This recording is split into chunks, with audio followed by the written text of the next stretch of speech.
Hi, it's Bren Murphy. I'm just talking about wellness coaching.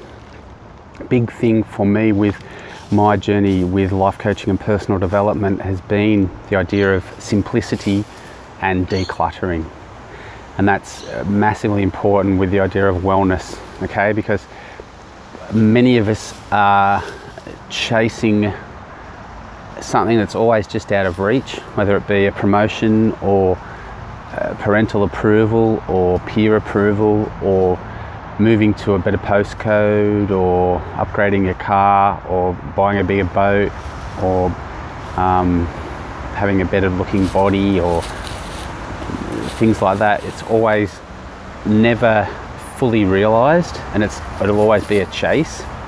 And now that chase, endless chase, is what I call anxiety. It's where you always never feel quite at home or quite safe or quite relaxed and satisfied, and you're always thinking, oh well, wait a minute, and you're always switched on and you're sort of hyper vigilant and hyper alert and always seeking and chasing. So my angle on that is to declutter. Okay, so decluttering begins in your home, begins in the room you're in right now. Okay, so for me personally, that began with having less stuff, and most tellingly it began with taking the television out of the bedroom. Somehow over the years, all in our mid to late 20s, when I was fully into the drinking scene, the TV crept into the bedroom and basically became ensconced in the corner like you see in motel rooms. I thought it was like a real sign of luxury to have a TV where I could just flick it on, flick it off. And almost over the years it became a thing where I'd almost been a loose end and find myself lying on my bed watching TV like at 2 o'clock on a Sunday afternoon, and it's just not good enough. It's such a violation of the beautiful abundance we have available to us, and to think you're just lying there watching reruns of Seinfeld or whatnot is the definition of abuse in my words. So that was one of the first things, to remove the TV from the bedroom. And after that, it became going to bed earlier. So going to bed, being in bed with the covers up, without like a device, maybe an old paper book, that's all, by 9 p.m. Okay, so with removing the TV from the bedroom came the lessening the dependence on television and Netflix, and I haven't even seen one episode of Game of Thrones, believe it or not. Does that make me, I don't know. I'm just saying, lessening that dependence and the chase, or what's it called, Orange is the New Black, all that sort of stuff, or even Breaking Bad, never watched it, to be sort of endlessly hooked on chasing the latest episode. Oh, have you seen it? And everyone goes, yeah. And you go, oh, what about when he did this? And you go, yeah. And that's it. Like, it's not as if not knowing that is such a loss or such a life-defining moment. Okay, there's so many better things you can be doing with your time without sort of judging you or judging what you're doing. So decluttering starts physically by taking the television out of your bedroom, but then mentally and spiritually and emotionally and your mind decluttering by lessening your TV consumption. Just today I was talking with a friend. Yeah, look at that. Look at that beautiful big black chicken mine.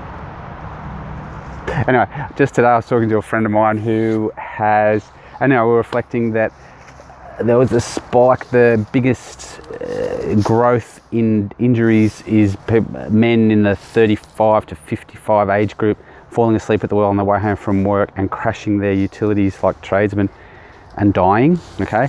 And for sure they were exhausted, they had a long day at work, but just as much, they're watching Game of Thrones Series 9, 4 episodes in a row, and going to bed at 11:30 at night, okay, on the weekend. So they're tired from the way they've been not giving themselves self-care, irrespective of whether they're doing 12-hour days.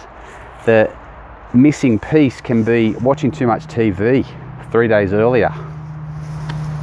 Okay, that I totally believe that. This obsession with watching TV and then now having access to whole series, and then not being able to self-regulate to say, that's it, I don't have to watch the whole series, I watch a whole season in a night or over 2 nights. It's where you lose track of time and you can totally lose yourself. So yeah, back to decluttering and simplifying. It came down to having less cars, having less stuff, generally having less stuff, and not thinking that I have to acquire things or get things to be more happy or more successful or more complete. Right now, even when you look around here at my garden, I've had this place now for 10 years in February, just 3 months off 10 years. So I've bought bought lots and lots of palms and plants, okay, around here. But the thing is, it gets to the point where you've got to say that's enough. I've got to stop buying them. Do you know what I mean? I bought so many plants. I was buying plants just collecting them, and collecting them again is this just over. It's not about. It's about decluttering and simplifying. That's what we want. So once you do declutter and simplify, you're actually creating space by not having things. Okay, it's like there's a gap, and in that gap, guess what you do? That's where your new growth can occur. So let's go back to the garden analogy. If this is the garden, we're taking out some clutter, like some old plants, and there's some bare earth where I can plant something new to grow, okay, which can be a new interest, can be some personal development, can be a new routine, can be a new lifestyle habit that I want to encourage. For example, running on a Saturday afternoon, or going to yoga on a Saturday afternoon, or on Sunday mornings doing laps, things like that. You can incorporate a healthy, a good for you thing by decluttering a thing that isn't working for you. Okay, that's all I wanted to say today about simplify. I'm going to shoot a lot more videos down here in the backyard. I've been shooting in the front yard for the last 50 videos, but I think I'm moving down here, so let me know how you think about it. Thanks a lot.